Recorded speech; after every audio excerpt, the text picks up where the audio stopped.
Hari ini, kami 5 orang akan membuat kartu ATM bersama. Rasanya seperti petualangan kecil. Jalan-jalan ke bank juga bisa seru kalau bareng teman-teman. Bank ini terlihat rapi dan nyaman.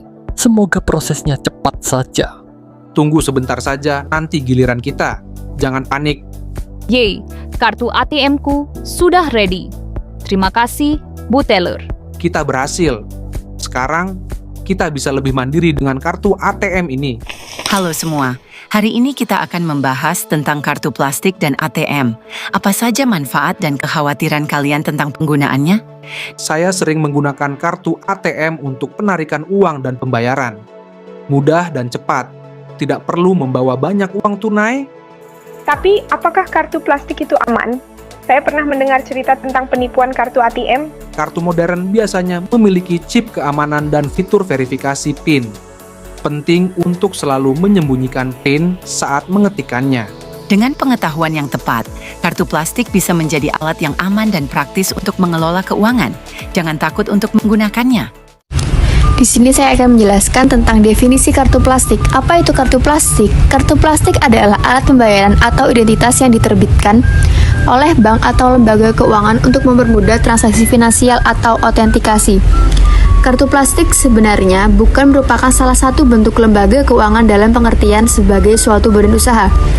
Perusahaan yang menerbitkan kartu plastik inilah yang dimaksudkan sebagai salah satu lembaga keuangan bukan bank.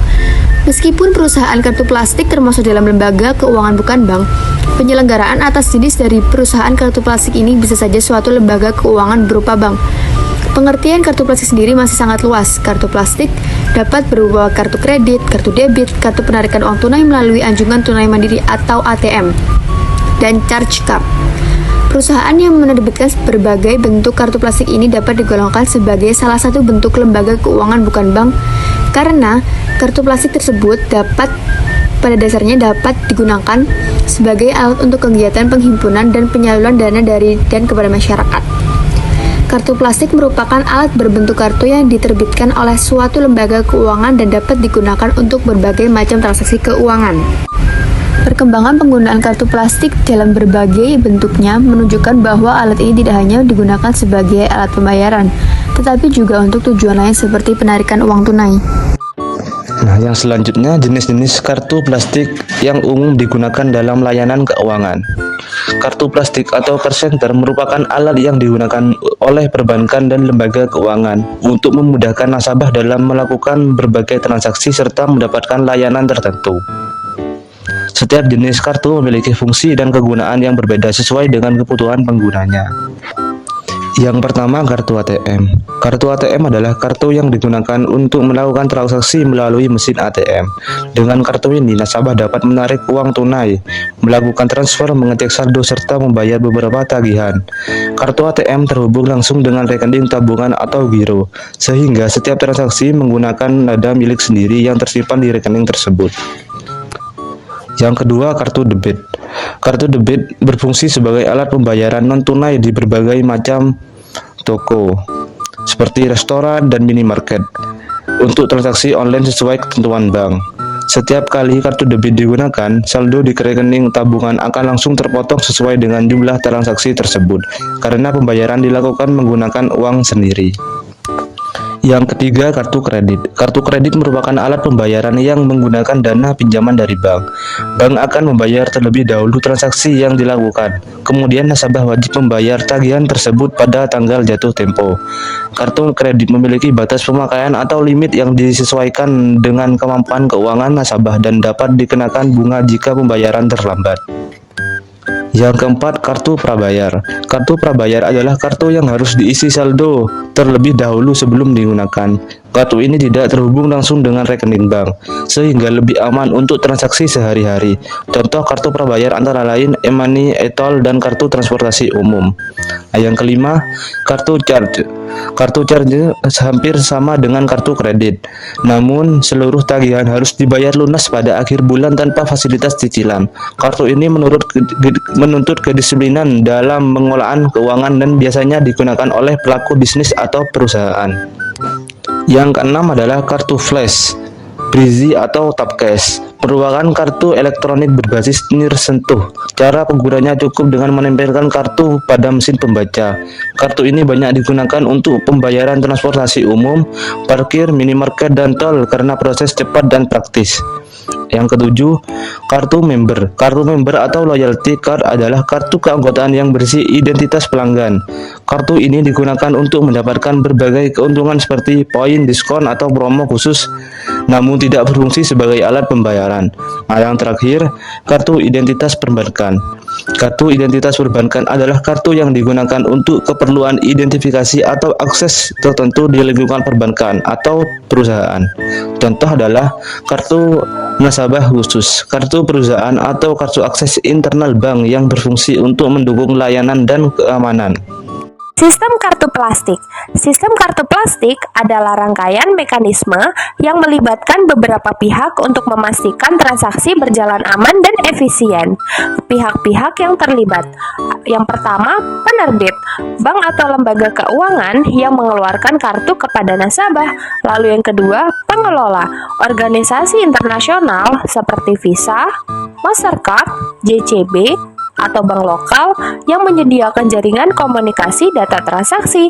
Yang ketiga ada merchant, toko atau penyedia jasa yang menerima pembayaran kartu melalui mesin edisi atau gerbang pembayaran online. Yang terakhir pemegang kartu, nasabah yang memiliki kartu dan berhak menggunakannya. Jenis-jenis kartu berdasarkan sistemnya. Yang pertama ada kartu kredit, sistem beli sekarang, bayar nanti, bank memberikan limit pinjaman. Yang kedua kartu debit, sistem pemotongan saldo tabungan secara langsung. Yang ketiga ada kartu charge, mirip kartu kredit, namun tagihan harus dilunasi seluruhnya setiap bulan. Lalu yang terakhir e-money, kartu prabayar dengan saldo tersimpan di dalam chip. Lalu, kita akan membahas prosedur penggunaan dan mekanisme. Secara umum, terdapat dua prosedur utama, prosedur penerbitan dan prosedur transaksi. Kita akan bahas tentang prosedur penerbitan. Permohonan calon nasabah mengisi formulir dan melampirkan dokumen mulai dari KTP, NPWP, slip gaji. Nah, untuk analisis kredit, bank akan melakukan verifikasi data dan mengecek riwayat kredit. Lalu, persetujuan. Jika layak, bank akan menentukan limit dan mencetak kartu. Yang terakhir, aktivitas. Nasabah menerima kartu dan harus melakukan aktivitas via aplikasi atau SMS serta membuat PIN. Lalu, untuk prosedur transaksinya bisa digesek, dip, atau tap. Kartu dimasukkan atau ditempelkan pada mesin edisi merchant. Lalu, otorisasi. Data transaksi dikirim ke bank penerbit untuk mengecek apakah saldo, limit mencukupi, dan kartunya valid. Lalu verifikasi, nasabah memasukkan PIN atau menandatangani struk, lalu konfirmasi jika sukses, mesin edisi akan mengeluarkan struk dan saldo limit akan terpotong. Terakhir ada settlement, merchant akan menerima uang dari bank pengelola dalam waktu tertentu, biasanya H+1. Selanjutnya, keuntungan dan kerugian menggunakan kartu plastik. Keuntungan menggunakan kartu plastik, yang pertama, kemudahan transaksi.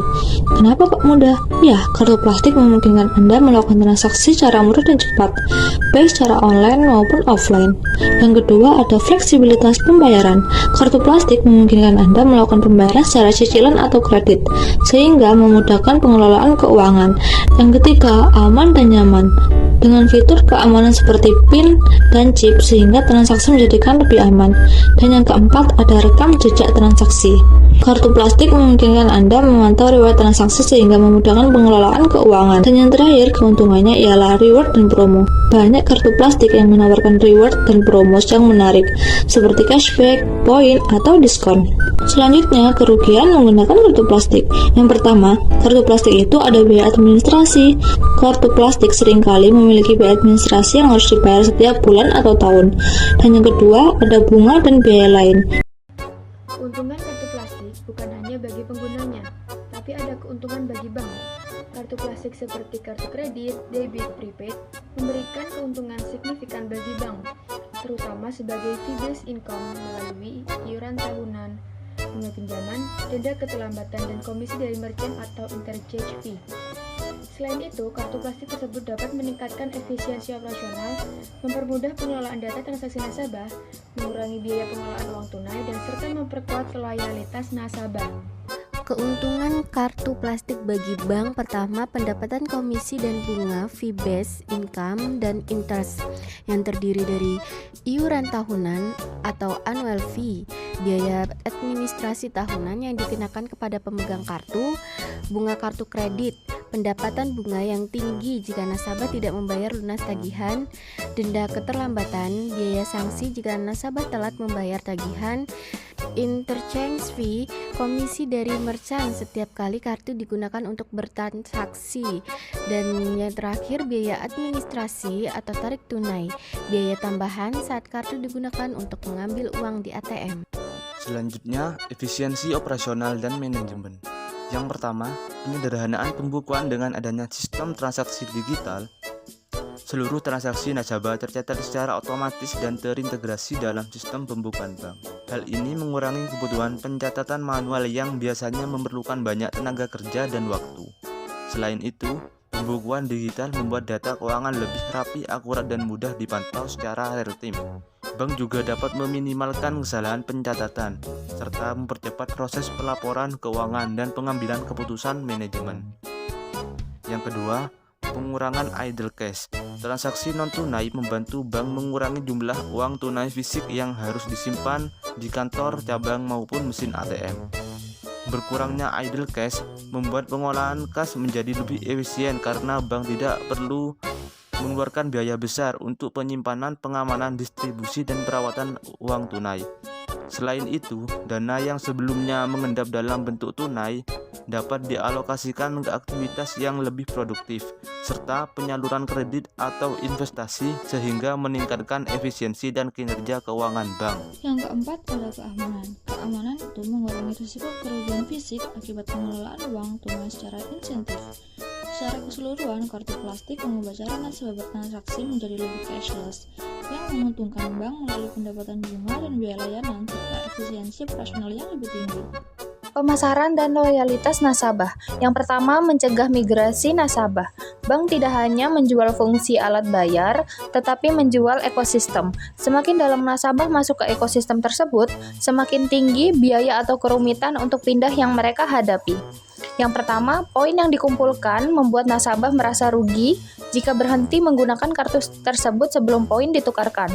Lalu ada auto debit layanan rutin. Fitur pembayaran otomatis untuk tagihan listrik, internet, dan asuransi menciptakan ketergantungan fungsional. Mengganti bank berarti harus mengatur ulang semua jadwal pembayaran tersebut. Lalu ada psikologi kemudahan. Jika sebuah bank memberikan promo cicilan 0% di merchant favorit nasabah, nasabah akan merasa dimengerti dan kecil kemungkinannya mencari alternatif lain. Lalu yang kedua, cross-selling produk. Kartu kredit sering dianggap sebagai pintu masuk karena interaksinya dengan nasabah terjadi hampir setiap hari. Yang pertama, pemanfaatan data transaksi. Bank dapat menganalisis pola belanja. Jika nasabah sering bertransaksi di toko perlengkapan bayi, bank bisa menawarkan asuransi pendidikan atau tabungan berjangka. Lalu ada penawaran kredit berbasis limit.